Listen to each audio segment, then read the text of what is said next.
Moina ngarang lai isi koi dah hana kai gumba warning pigi ba koi kibam ta leite. Aina cak tungi ngai da ngang masa se pama lai ngai da moina laga khoge lai brana hangak pa daina lai ka na no hara thu ba moi oirame wari am ta sage to wuni e kambuna tharak pani hara moisina changak pani ba.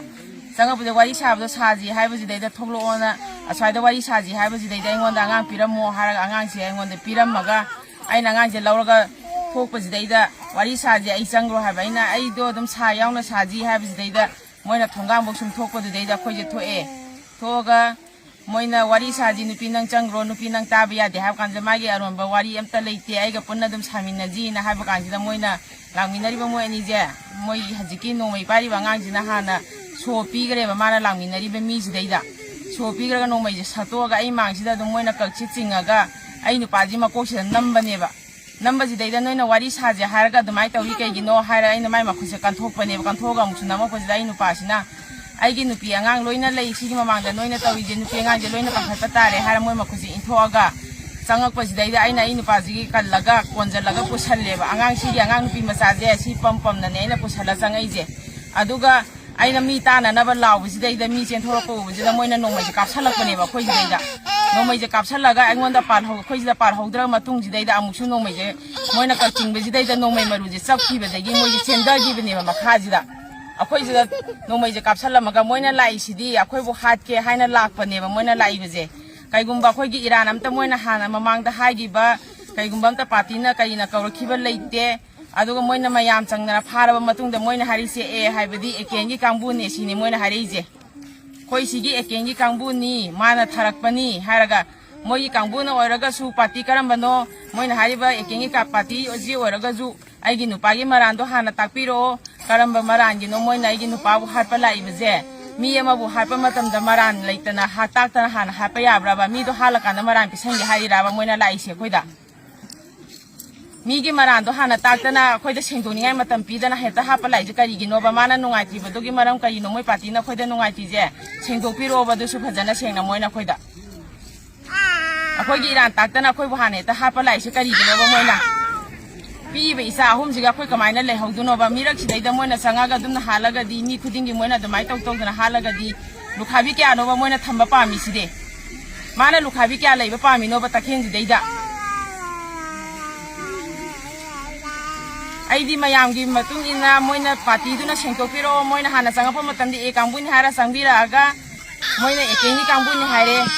adu du ma sengtok piro haire ba mi saga jina mai party na sengtok piro ai gi no pai maran do kari no hai ba do sengtok piro mana la la mi ba do adu ju pothok piro adu ga ai no pana la la ga di moi na pining ba sara pi ba da khoi ka su sie loi maran do mi hala ka na maran pi sanga ne ha du ji tok piro moi le ga khoi na hai jaga da babu ai mayam da si hai lo sanjarage lebang mayam ne praja leiriba lebang mayam sangstan mayam jina ne lebak sa leiriba sangstan mayam ne asumaram ta thidok piu ai gi haga da babu akoi di ta sengna leiba ki re yum ji dai da ma khoi na tawri ba mo ong du di ahing tum bangam dre ki re be yum ji da khoi lei jaga da ba mayam dai na haga da babu si mtang sengtok piro asumayang gi bisa je mayam jinam ta tawbiu si hara mayam dai lo sanjarage tungi mirol bu afaba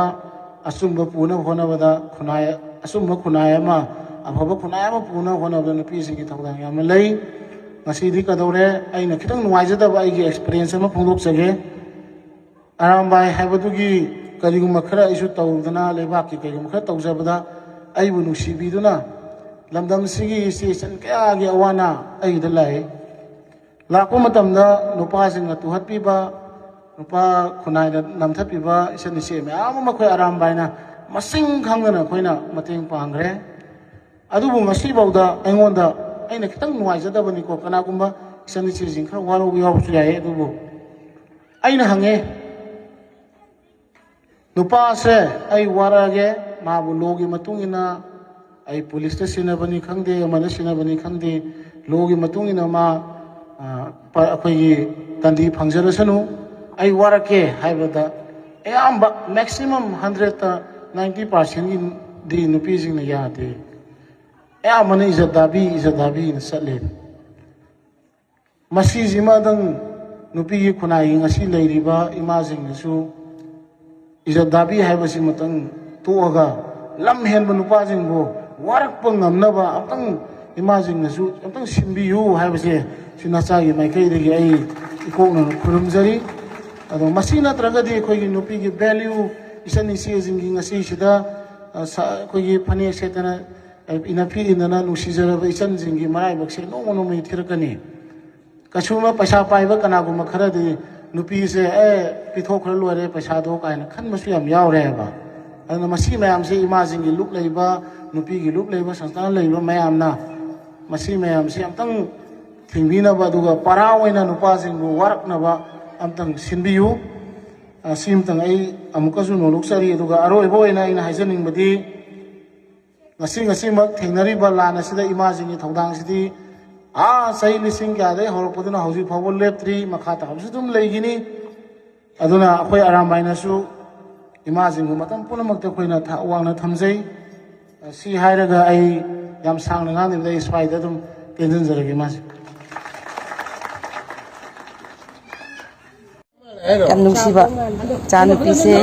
papa su leikidre mama su leikidre hai khoi cái thiên đất lạc và sự yam nungai te ngang se ma khung su lấy te hai khoi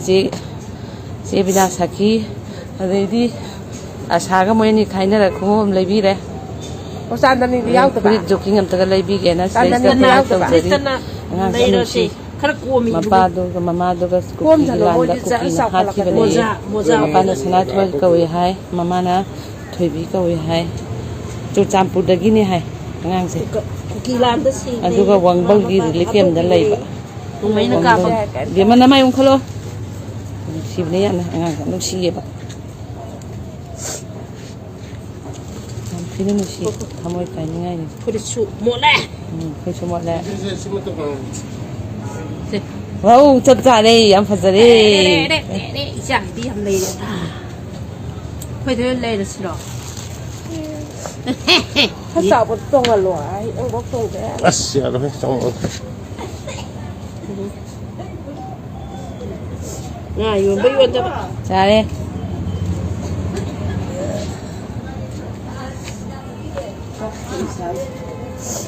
เวลาเราขับปิดปลาปิดที่คุณนิ่งดูขึ้นสิงห์โอ้ยไอ้จานงอนยาวเยอะจานงอนเชบาตัวนี้ai là xong đến năm có mà vì là sao thì đó mà ta đi ngôn nhà hậu được cái xe ba này sao xe ba chín lì đầy đúng không cái nồi bây giờ này đã ghi lâu đi này không có xe mà ngon đã giàu lắm mẹ cha này pam bạc không có xe mà ngon đã giàu lắm mẹ không phải giàu ngày tết xe thế giờ này nó quay bên nam một và cái chân đi là đã lạc rồi mẹ em nó chiếc xe ba tông nó lấy đi ngang xe buk suyo hayo buk suyo đi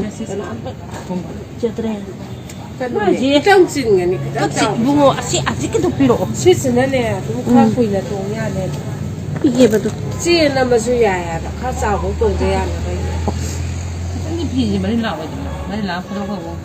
na ta ro si bien lai bi si wa ni bi na si gặp ya gặp thủ này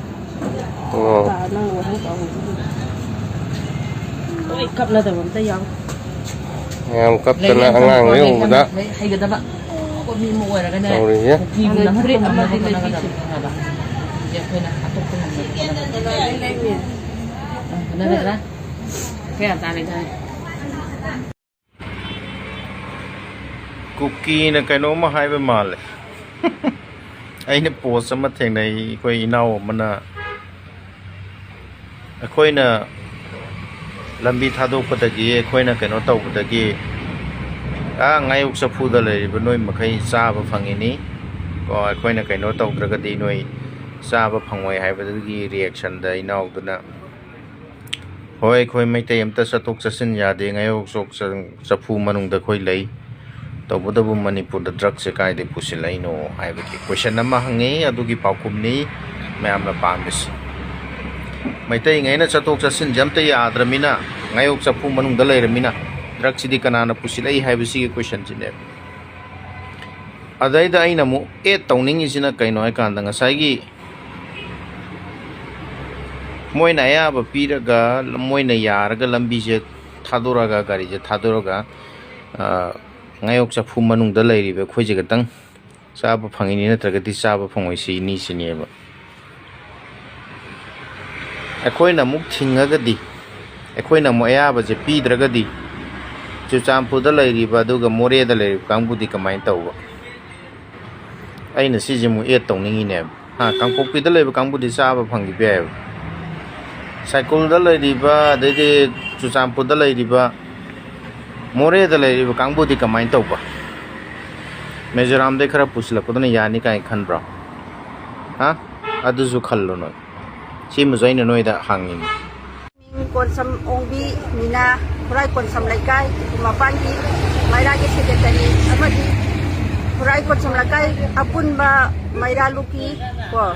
member amoina ahangna wahai khara thap laiba miyangi mafamda amadi purai maikai gi loina loina na purai kon sam laikai gi jagana koliba mafam singa wahai khara thamjari madudi lagliba 2025 ki December ki tarikh kunga mathoi kuntra mathoi bai numit amadi 2026 ki New Year haiba numit ani asida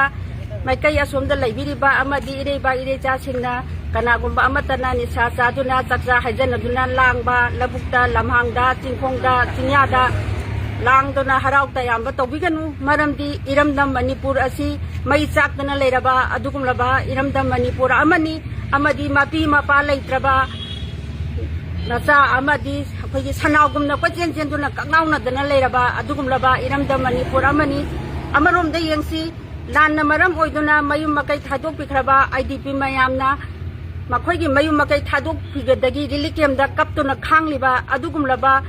mayam sing adugi awaba saruk adu akhoi su saruk yasi loina na akhoi lamdam sida leiriba nisayo liba amadi nisa chaduna hingliba adungulaba hamchit hampoinaraba adungulaba pusi adu akhoi ohengumsi loina na mekhapona leiriba ase akhoi amuktang mapi mapa Leikhidraba sanawgumna kangauna duna leiriba ase akhoi shanti phangnana ba akhoi saruk yaminasi loina na hoi maikai asomda leiriba akhoi khurai maikai gi oina